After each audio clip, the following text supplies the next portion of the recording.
Mas por não ter pessoas que estimulassem este lado, hoje cada um é o que é. O indivíduo vê que afinal precisa ter uma e outra coisa, mas não construiu mesmo nada. Por isso que eu sempre digo, a melhor maneira de ter um futuro promissor é agora. O indivíduo vai construir aquilo que quer hoje, é no presente que se constrói o futuro. Não há tempo a perder. A cada passo que a gente dá é um caminho para a morte. Oh, não, isso. Então, não há tempo a perder, eu pelo menos digo isso. Vamos ler, vamos buscar por conhecimento, vamos saber como é que funciona a nossa mente, e com isso só temos a ganhar. Então, Caçapato, eu volto para si, para fazer aquela que é a quarta pergunta. Qual é a vantagem ou qual é a importância da educação sexual para jovens e adolescentes? Bom, para já, o conhecimento consigo, o autoconhecimento. A dimensão sexual é uma dimensão que faz parte do homem.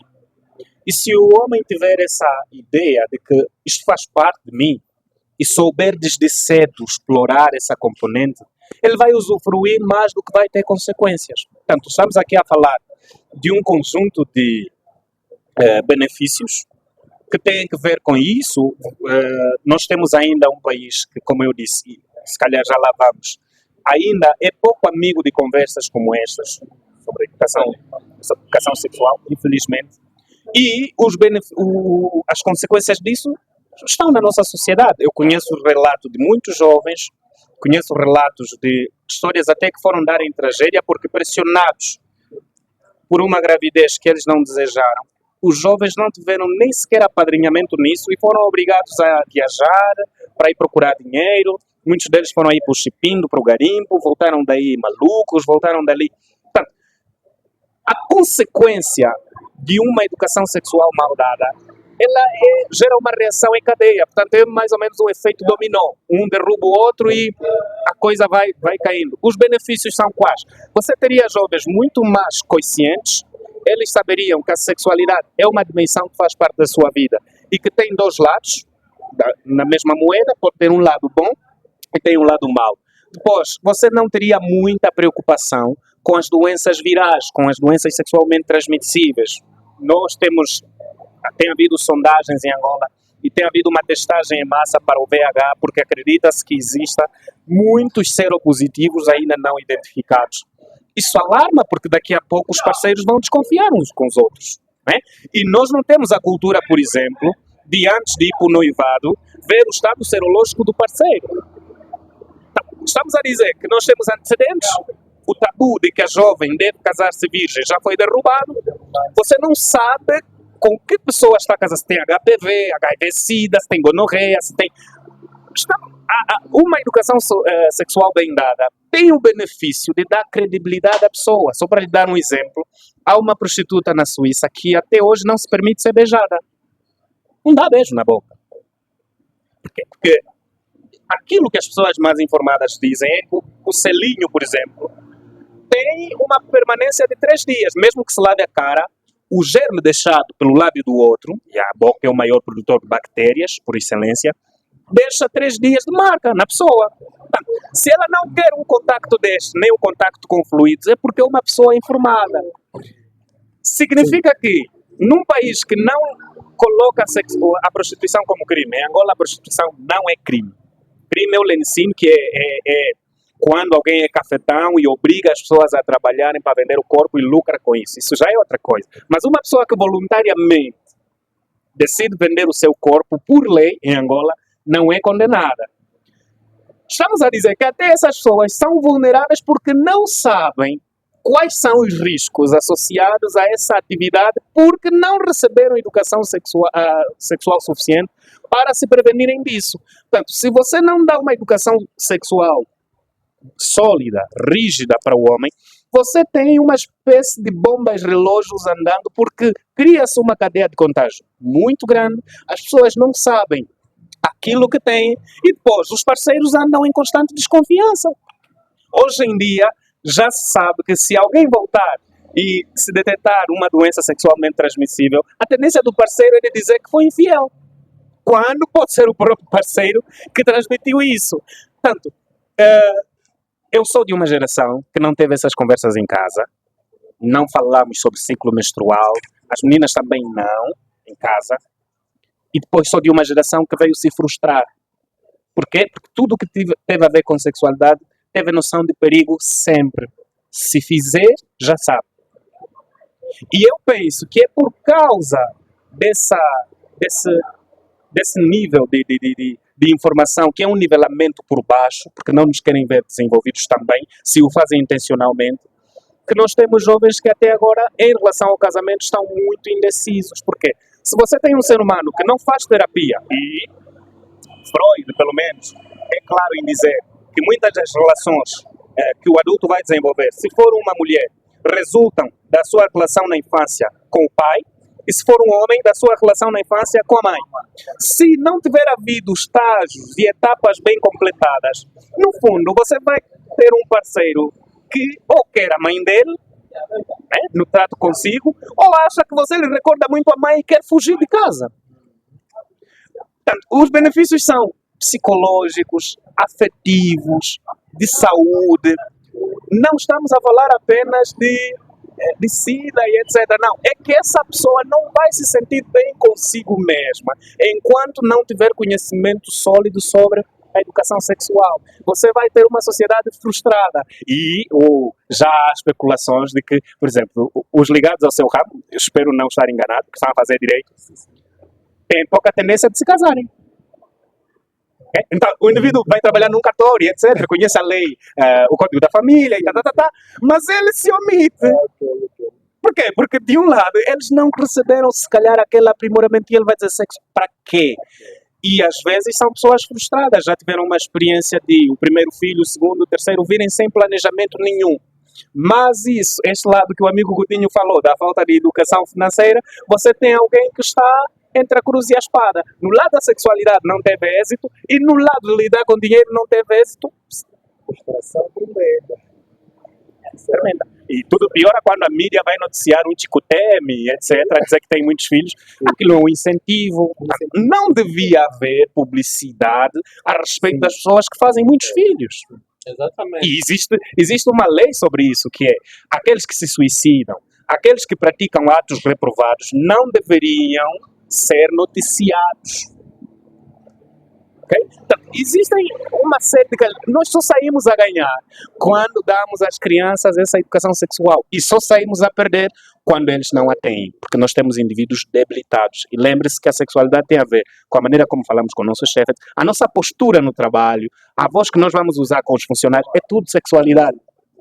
Essa matéria está ligada a tudo que faz parte da nossa vida. Eu tenho que saber quando é que esse grito que eu estou a dar é o macho alfa a falar, a bater no peito, porque eu quero provar alguma coisa, e eu tenho que saber quando é que isso veio para a esfera consciente. Portanto, o que nós queremos é que o impulso, o instinto, venha para a esfera consciente através do conhecimento transmitido. Aí você tem um ser regulado. São muitas vantagens. Pois é, mais uma vez, friso, busquem conhecimento, pessoal.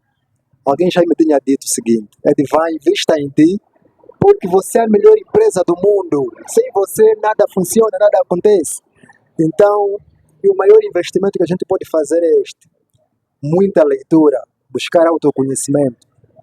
Porque riqueza e não só, isso tudo é proporcional ao nosso nível de conhecimento. Rico aqui, rico no exterior. Então, Godinho, lá seguimos. Então, qual é a importância? E as questões, pessoal, se parecem muito, mas não são iguais. Tá? Não são iguais. É só a percepção que fica, que se parecem muito. Qual é a importância de aprender sobre educação financeira para jovens e adolescentes? Eu só vou falar desses dois, porque é a fase que vai para lá, para cá, é a fase de muita luta. É aí na adolescência para a juventude. É a fase de muito desafio. Então, por isso que eu delimitei muito jovens e adolescentes. Os outros fiquem só lá, para a próxima serão mencionados também. Olá, é um tema vasto, que com certeza tem pessoas do outro lado que também entendem muito. E nós aqui estamos a falar na nossa pouca experiência. E eu lido com muitos jovens não só na página, eu acho que me conheceste através de lá, né, na Sim. página Aprende Empreende. Assim.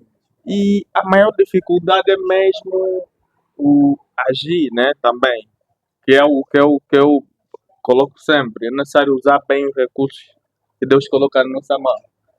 Hoje eu fiz essa publicação. É necessário usar bem os recursos que Deus coloca na nossa mão, inclusive o nosso telefone. Porque hoje o jovem sai da escola, chega em casa, está com o telefone na mão, se não está no bar, está num lugar, está com o telefone na mão. E o que é que você está a ver aí? Nós somos seres que somos programados todos os dias. Desde a infância nós recebemos programação através de linguagem. E essas linguagens nos formam, né? Com 7, 8 anos, a tua mãe te diz não atravessa a rua sozinho. Você não atravessava, porque isso te codificou. Mas depois de uns 11 anos, você já não pode mais ficar com aquilo. Você já é adulto. Então você não vai mais querer a autorização da tua mãe para atravessar a rua. Você já sozinho tem uma autoconfiança de atravessar a rua sozinho. São muitas questões que colocaram na nossa cabeça, como dinheiro é a raiz de todo mal, mais vale um camelo, é mais fácil um camelo passar no fundo por uma agulha do que um rico entrar no reino do céu e tudo. São muitas crenças que nos colocaram e que muitas vezes olhamos o dinheiro de maneira negativa. Os nãos que recebemos, de certa forma, também nos afetaram. Nossa autoestima foi lesada desde os primeiros momentos que a gente... Imagina um menino de 7 anos leva pastilha para vender, mas o pai lhe fala, não pode vender pastilha na escola, não pode fazer isso. Você ainda não tem idade para fazer isso, mas ele já está tendo um comportamento empreendedor. Mas chega um adulto e bloqueia ele, não consegue depois desenvolver esse lado. Você vai tentar ser criativo em alguma coisa e os amigos vão te falar, não, o que é que você está fazendo, por que estás a fazer isso e tudo mais. Muitas das vezes a nossa individualidade não é respeitada. Não é respeitada. O que é mais respeitado são as nossas questões coletivas. Né? Todo mundo para a escola, vamos para a escola. Todo mundo para a igreja, vamos para a igreja. Quando você tem uma individualidade positiva, não é respeitada. Quando é negativa, muitas vezes é aplaudida. Imaginemos, né? Estamos aqui com um caçapato, vai ter pessoas do outro lado. Eu, por exemplo, postei uma publicação do Bill Gates e tem muita gente que ofendeu o Bill Gates, mas o que está lá na página não é o Bill Gates. Tem muita gente com tanto tempo à disposição a criticar pessoas que não conhecem, a dedicar a sua vida a questões que muitas vezes são inúteis, né? Se eu estar aqui a falar coisas positivas, tem muita gente que não vai apoiar, não vai partilhar esse conteúdo, não vai fazer questão de fazer chegar a mais pessoas. Mas se postar aqui, por exemplo, um nudes meu, você vai ver o tanto de partilha, o tanto de pessoas que vão contribuir para essa negatividade. Infelizmente, a mídia, como o Caçapato já falou, vem batendo sempre em questões mais negativas do que positivas. Em cada 10 notícias, numa TV brasileira, só o mais positivo. Aí o resto, as 8 negativas, as 8 são negativas. Então é morte, é prostituição, morreu daí, é acidente daí. Muitas vezes isso nos programa e nós temos mais de 70 mil pensamentos diários. E a maioria desses pensamentos são negativos. Imagina se você já acordou, já está na rádio, já está nas notícias. Você é alimentado negativamente logo de manhã, sem ler um livro, sem fazer exercício, e você na rua já fica com medo se me atropelarem, se me assaltarem, o telefone não vou levar. E você já vive um ser humano que vê dificuldade em tudo, vê pobreza em tudo, vê que hoje você vai num jovem e fala, eu quero abrir um negócio aqui. Mas vai ser negócio de X, ele vai falar, aquele senhor faliu também aqui com esse negócio, aquele senhor também já estava aqui, não vendia e tudo mais. São tantas coisas negativas que nós carregamos. Se nós não nos desfazermos dessas crenças negativas sobre dinheiro, dessas crenças negativas sobre fazer dinheiro, muitas das vezes nós não vamos ter a prosperidade, nós não vamos ser ricos, porque eu já imagino, se eu ser rico, quantas pessoas vou beneficiar no mundo? Quanta gente eu vou empregar? Será que, se você se questionar isso, você tem noção quanto isso vai ser significativo para a tua família? né? Muita gente, o dinheiro não é importante. Enquanto tivermos a usar o dinheiro vai ser sempre importante. Imagina se a tua mãe fica doente e hoje os hospitais estão lotados, você não tem o dinheiro para levar numa clínica. Né? Você vai ver a importância do dinheiro, a importância de você fazer mais dinheiro para você dar qualidade de vida para a tua família. Então, o dinheiro é importante e sendo o dinheiro importante, são muitas questões que o Caçapato acho que pode falar melhor. Dizem que, né, segundo o estudo, 80% dos divórcios nos Estados Unidos é por questões financeiras. 80% das pessoas que estão presas são por questões financeiras. Então, como é que é possível, né, um governo imprimir tanto dinheiro e criar tanto problema, não educar as pessoas para não terem essa ambição só no dinheiro, mas se envolverem em atividades e, para além do dinheiro, elas também podem ter essa autoconfiança, esse melhoramento pessoal e que o dinheiro vai ser consequência de tudo. Então, são muitas questões aqui que é um problema grande. Não é só nós aqui a passar esse conhecimento, mas também vocês lá do outro lado a nos ajudarem nisso. Na medida que foi trazendo de cima tudo o que lhe vem à mente, eu fiquei aqui pensando em N situações que acontecem na nossa sociedade. Então, há uma gravidez indesejável no seio familiar. O pai olha para sua filha, que por sinal é adolescente, e obriga uma apresentação. Epa, é difícil isso, é muito difícil. A menina, ou seja, os protagonistas do cenário, que infelizmente aquilo aconteceu por acidente, porque a base foi mal estruturada, têm que viver juntos. Pessoas que precisam ser educadas. Epa, é muito difícil entender isso. Eu não sei como é que os nossos mais velhos também têm pensado. Então, unir duas pessoas que precisam ser educadas, unir duas pessoas que não trabalham quando há sufoco em casa, a menina tem que comer na casa dos pais e o rapaz na casa dos seus pais. Fizeram o que assim? Epa, não se percebe. Eu acho que a nossa base não está boa. A de muitos pais também não está boa, porque não se percebe isso. Onde já há uma situação por resolver, em vez de trazer uma resolução, obrigado, uma resolução que se preze, então trazem mais um problema. Por isso que eu disse, o tema é interessante, a responsabilidade é de todos, vamos divulgar ao máximo, porque está tão interessante que todo mundo pode se rever no que estamos aqui a falar.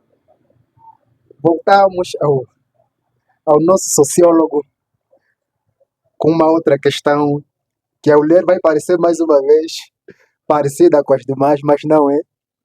O que a educação sexual pode prevenir? Pode prevenir todos esses males que nós aqui elencamos. Pode ser. Uma sociedade disfuncional, pais que são pedófilos, temos muito abuso de menores ultimamente. Isso até às vezes se dá até na questão incestuosa, não é? Padrasto com enteada, pai e filha. Se nós tivermos uma educação sexual básica, há muito mais chances desses impulsos serem regulados, porque a base não somente vai formar crianças muito mais maduras, sob o ponto de vista da sexualidade, como vai formar também adultos muito mais capazes de lidar com isso. Ele vai saber que isso é um instinto. Se eu parar por 2 minutos, esse instinto vai vir à luz da razão e eu vou conseguir dizer, está bem, o sexo tem condições para ser feito. Primeiro, quando e com quem? Sobre que circunstâncias? Quando nós não temos uma educação sexual bem transmitida, nós vamos ter esses problemas todos que nós aqui já dissemos. Para prevenir o abuso de menores, para prevenir as doenças sexualmente transmissíveis, para prevenir uma sociedade frustrada mesmo, e muitos dos problemas psicoafetivos que agora estamos a ter, há muita onda de suicídios que resultam de relações amorosas, infelizmente. Isso tudo poderia ser trabalhado. Não estou a dizer que a educação sexual é a chave para mitigar tudo isto, mas poderia ter sido trabalhado desde antes. Por quê? Porque depois os homens se entendem, veem a dimensão sexual como o todo. Não, a dimensão sexual é uma parte do ser humano. Ela não é o todo do ser humano. E depois há, naturalmente, sexo e sexualidade. Sexualidade é um pacote completo. Tem orientação sexual, crenças, valores, etc. Une toda essa questão. Eu acho que quanto mais informadas são as pessoas, não acho, é assim que é, melhor estava aqui a falar sobre as famílias. Olha, a educação sexual já era transmitida antes do colono entrar em Angola. No Zovimbundo você tem o famoso Ebamba, que era a circuncisão. Nós praticamente somos mestres nesse sentido de um homem passar pelo rito de iniciação, que é a circuncisão, e aí receber dicas, né, de um grupo de pessoas sobre como ele deve orientar a sua vida sexual a partir da data. Nas outras culturas, e os ovimbudos não fogem da regra, nós tínhamos a figura da famosa Chilombola. Chilombola era uma tia que era encarregue de ensinar a jovem mulher, que provavelmente ainda não tinha passado por esse rito, que devia receber já instruções sobre como funciona o seu corpo. Nós já tínhamos isso. Com a chegada do colono e com o Estado a dizer que quer se isentar disso, perdeu-se um valor que já era nosso antes do período colonial. A Chilombola servia precisamente para dizer: filha, teu corpo manifestou esse sinal porque você agora passa de menina a mulher. E ser mulher é assim, assim, assim, assim, assim. Isso já era transmitido. Tanto é que dentro daquilo que é a importância que os parentes têm, o tio em relação ao sobrinho tinha mais poder do que o pai em relação ao filho. Então, nós estamos a dizer que não só estamos em dívida desses 13 anos, desde que a educação sexual foi garantida como um bem, como nós temos dívida até em relação à ancestralidade, porque são valores que já tinham sido passados. Quando nós não conseguimos dar uma educação sexual sólida, nós temos uma sociedade em que, como você disse, 2 jovens engravidaram-se já precocemente e depois temos a sentença. Por quê? Porque engravidar vai ser crime, casamento vai ser igual à sentença. Quem casou está a cumprir a sentença que a família deu em função do crime que foi engravidar. Quer dizer, uma sentença a 2 despreparados. A 2 despreparados. Portanto, não é assim que a sexualidade, não é assim que o casamento foi concebido. Devíamos ter a maturidade suficiente. Por isso é que depois há uma discussão de nós sermos pró ou contra o aborto. Por quê? Porque as outras sociedades têm formas muito mais fáceis de contornar essas situações. Tanto é que aqui em Angola agora, mesmo que não tenhamos aprovado a lei contra o aborto, há aquelas situações do pai engravidar a filha, que é aberrante. Para além do aborto que é permitido quando há má formação e etc., e já se percebe pela ecografia que o feto vai mais dar trabalho e sofrer do que ter uma vida plena, há essas outras situações que precisavam ser acauteladas. As pessoas deviam engravidar porque querem, deviam casar porque querem, ter filhos pensados e planejados. E aí entra novamente a educação sexual. É que o filho que eu planejei vai ter um investimento em relação àquilo que é o male parent investment, que é o ser que mais depende dos pais ao longo da vida, é o homem. E é o que tem a infância mais demorada. Um vitelo nasce agora, um pintinho nasce agora e amanhã já está a andar. O ser humano precisa de fraldas, precisa de regular a febre, precisa de não sei. É ele que mais carece do investimento dos pais. Mas tinha que ser planejado, porque eu não vou investir em algo que eu não pensei, como um negócio. Portanto, se nós tivermos uma boa educação sexual, nós vamos prevenir muitos dos males. E eu até arrisco-me a dizer que muitas das crianças que comem nos contentores, naturalmente, não só por causa da fraca educação sexual, mas muitas delas não estariam lá se os pais tivessem recebido uma educação sexual. Dito isto, nada acrescento.